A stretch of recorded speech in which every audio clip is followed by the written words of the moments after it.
À l'image de la même ferveur en Kaye et à Madingou, les populations de l'Oudima ont réservé le même cérémonial enthousiaste d'accueil sur le site d'AgriHub au président de la République, Denis Sassou Nguesso, pour son engagement indéfectible pour l'industrialisation du Congo, à travers notamment cette usine de biocarburants qui augure des perspectives concrètes en matière d'emploi, de formation et de développement local durable. En effet, depuis plusieurs années, le gouvernement de la République s'applique à traduire dans les faits la volonté du président de la République, celle d'œuvrer à la production du biocarburant dans notre pays. La preuve a été donnée ce 28 juin 2025 à l'Oudima, dans le département de la Bouinza, où Denis Sassou Nguesso a procédé à la mise en service d'AgriHub de l'Oudima, un véritable pilier stratégique de la transition énergétique au Congo.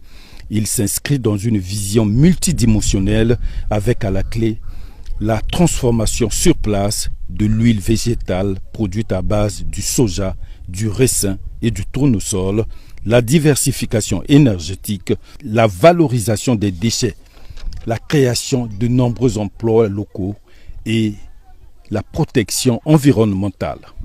La société italienne assure s'appuyer sur les agriculteurs locaux pour se procurer la matière première. Ce faisant, elle leur fournit des compétences, des équipements et des services nécessaires à la création d'une filière locale spécialisée. Après le mot de bienvenue de Jacqueline Kimbembe, maire de l'Oudima, qui a salué le projet et a remercié le chef de l'État pour l'intérêt qu'il accorde au changement de l'image du pays et au bien-être de la population et la création d'emplois locaux. Le représentant de la société Eni Congo, Guido Brusco, a présenté la politique générale du groupe, notamment le passage des énergies fossiles aux énergies propres, ainsi que la formation et le transfert des compétences aux agriculteurs. Pour le ministre du Développement industriel et de la promotion du secteur privé, les huiles produites sont conformes aux normes et le modèle économique offre un triple avantage. S'exprimant à son tour, le ministre de l'Agriculture a d'emblée souligné que l'événement de ce jour n'est pas un aboutissement, mais un commencement. Une vision d'un Congo qui ne subit, mais qui choisit. Nous ne cultivons pas seulement le soja, mais notre souveraineté, a-t-il souligné en substance. Sous l'impulsion du président de la République, Denis Sassou Nguesso, le Congo tend vers une économie diversifiée pour un avenir où notre or noir n'est plus seulement fossile, mais aussi végétal, a-t-il conclu.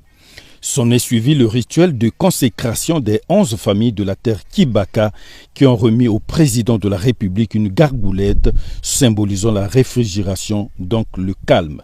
Avant la coupure du ruban symbolique, dévoilement de la plaque inaugurale et l'actionnement par Denis Sassou Nguesso du bouton marquant le démarrage des machines pour la production des biocarburants. C'est à 13h que le président de la République, Denis Sassou Nguesso, a une fois de plus communié avec les populations qui ont toujours été témoins lorsque le chef de l'État pose un acte de portée historique avant de quitter l'Oudima pour Brazzaville via l'aéroport d'Nkayi.